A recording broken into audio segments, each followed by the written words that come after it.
بڑی عظیم حدیث. ہماری 1400 برس کی بلکہ 1500 برس کی تاریخ، ابھی تو اس میں سے 1400 برس گزرے ہیں، 15واں 100 جو ہے ابھی شروع ہوا ہے، لیکن وہ 15ویں صدی کے واقعہ جو ہے اس کے اوپر وہ حدیث ختم ہو رہی ہے. نعمان ابن بشیر رضی اللہ تعالیٰ عنہ سے روایت، اور مسند احمد ابن حنبل میں جو اس کی تفصیل آئی ہے، حضرت حذیفہ رضی اللہ تعالیٰ عنہ نے بھی اس کی تائید کی ہے کہ ہاں یہ حدیث میرے علم میں ہے. 2 صحابہ سے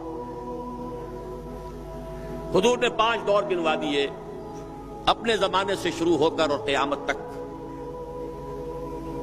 تکون النبوۃ فیکم ما شاء اللہ ان تکون ثم یرفعها اللہ اذا شاء یرفعها. مسلمانوں تمہارے مابین نبوت برقرار رہے گی جب تک اللہ چاہے گا کہ رہے، پھر اللہ اس کو اٹھا لے گا جب چاہے گا، یعنی میرا انتقال ہو جائے گا.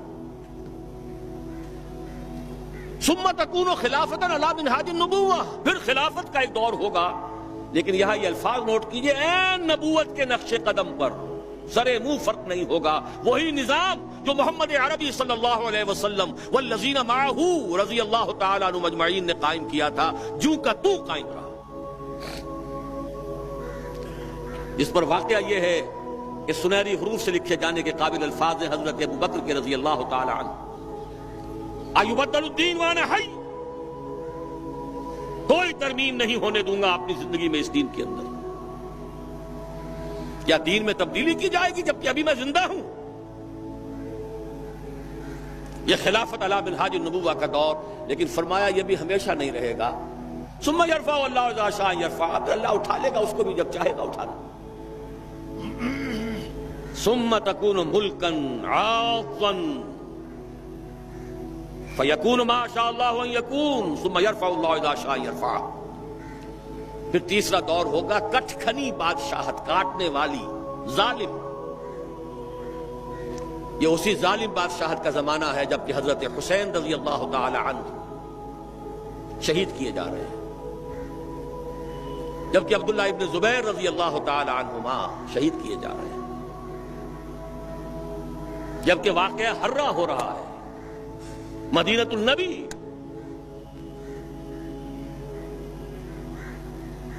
جبکہ محمد ابن قاسم کو بلا کر ہلاک کیا جا رہا ہے، موسیٰ ابن نصیر کی توہین و تذلیل ہو رہی ہے. کہلواتے تھے وہ اپنے آپ کو خلفاء تھے، ملوک، بادشاہ تھے، اور یہ ملوکیت پھر اپنی پوری شدت کو پہنچی دور بنو عباس میں، جب محل بھی بنے اور سارے محلوں کے ساتھ کے لوازمات بھی پورے ہوئے، رقص و سرود بھی ہوا اور ناؤ نوش بھی ہوا. یہ تیسرا دور تھا. لیکن بہرحال تھے کلمہ گو، کوئی بھی تھا، کلمہ محمد کا پڑھتے تھے صلی اللہ علیہ وسلم. پھر جہاں بہت برے تھے وہاں ان میں سے بہت اچھے بھی تھے، لیکن وہ خلافت نہیں تھی، خلافت علی منہاج النبوہ نہیں تھی، خلافت راشدہ نہیں تھی، مسلمانوں کی حکومت تھی. فرمایا یہ تیسرا دور بھی ختم ہو جائے گا. ثم تکون ملکا جبریا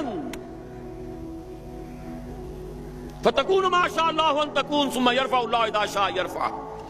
پھر چوتھا دور آئے گا اور پھر مجبوری والی ملوکیت آئے گی. صحابہ کرام نے اس وقت کیا سمجھا ہوگا ہم کچھ نہیں سمجھ سکتے. یہ 2 ملکن جو ہیں ملوکیت کے، یہ 2 دور کیسے ہوں گے؟ بلکہ اسی حدیث کی جو روایت آتی ہے وہ تو یہ ہے کہ حضرت عمر بن عبدالعزیز رحمہ اللہ پر منطبق کی گئی یہ حدیث کہ اس کے بعد پھر خلافت علی منہاج النبوہ کا دور آئے گا. اس لیے کہ ظاہر بات ہے کہ علم جو ہے وہ تو جو کچھ اللہ نے فرمایا، اس کے رسول نے فرمایا، اس سے آگے قیاس آرائی کے اندر تو خطا ہو سکتی ہے. ان احادیث کا جب حالات کے اوپر انطباق کریں گے غلطی کا امکان ہوگا. آج وہ بات پوری طریقے سے واضح ہے کہ کیا فرق تھا پہلی ملوکیت کا اور دوسری ملوکیت کا. پہلی ملوکیت مسلمانوں کی تو تھی، پھر ملوکیت غلامی لے کر آئی. ملکہ برطانیہ وکٹوریا اب اس کے غلام ہوئے، کہیں فرانسیسیوں کے غلام ہوئے، کہیں ولندیزیوں کے غلام ہوئے، کہیں پرتگالیوں کے غلام ہوئے، کہیں اطالویوں کے غلام ہوئے. پورا عالم اسلام غلامی میں چکرا گیا. ملکن جبرین فرمایا یہ دور بھی جب تک چاہے گا اللہ رہے گا، پھر ختم ہو جائے گا۔ یہ چوتھا دور بھی ختم ہو جائے گا۔ ثم یرفع اللہ اذا شاء یرفع ثم تکون خلافۃ علی منہاج النبوہ، پھر دور آئے گا خلافت علی منہاج النبوہ کا۔ ثم سکت رسول اللہ صلی اللہ علیہ وسلم۔ یہ حدیث میں نے بہت مرتبہ بیان کی ہے، آج ذرا اس میں جو اضافی الفاظ آئے ہیں بعض روایات میں وہ بھی میں آپ کو سنا دوں۔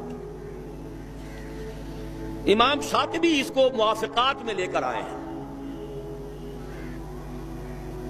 شاہ اسماعیل شہید نے بھی اس کو نقل کیا ہے منصب امامت میں، مولانا مودودی نے اس کو نقل کیا ہے اپنی کتاب میں تجدید و احیاء دین میں، کہ یہ جو فرمایا کہ ثم تکون خلافۃ علی منہاج النبوہ، پھر دور آئے گا خلافت علی منہاج النبوہ کا، اس کے بعد کے الفاظ یہ ہیں تعمل فی الناس بسنت النبی صلی اللہ علیہ وسلم۔ پھر وہ دور آ جائے گا کہ لوگوں میں تمام معاملہ اللہ کے نبی کی سنت کے مطابق نمٹایا جائے گا۔ وَيُلْقِي الْإِسْلَامَ بِجُرَانِهِ فِي الْأَرْضِ، اور اسلام اپنا جھنڈا زمین میں گاڑ دے گا، نصب کر دے گا۔ یرضى عنها ساکن السماء وساکن الارض، اس پورے نظام سے یا اس دور سے تمام آسمانوں والے بھی تمام زمین والے بھی راضی ہو جائیں گے۔ لا تدع السماء من مطر الا صبت، آسمان اپنی بارش کو روک کر نہیں رکھے گا، اپنے سارے خزانے لٹا دے گا۔ الا صبته بدرارا ولا تدع الارض من نباتها شيئا الا اخرجت، اور زمین بھی اپنی نباتات میں سے کسی شے کو روکے گی نہیں، نکال باہر کرے گی، خزانے آسمان سے اور زمین سے نکل آئیں گے۔ یہ خوشحالی کا دور پوری نوع انسانی کے لیے آ کر رہے گا، یہ تقدیر مبرم ہے، یہ اٹل ہے، یہ خبر ہے محمد رسول اللہ صلی اللہ علیہ وسلم۔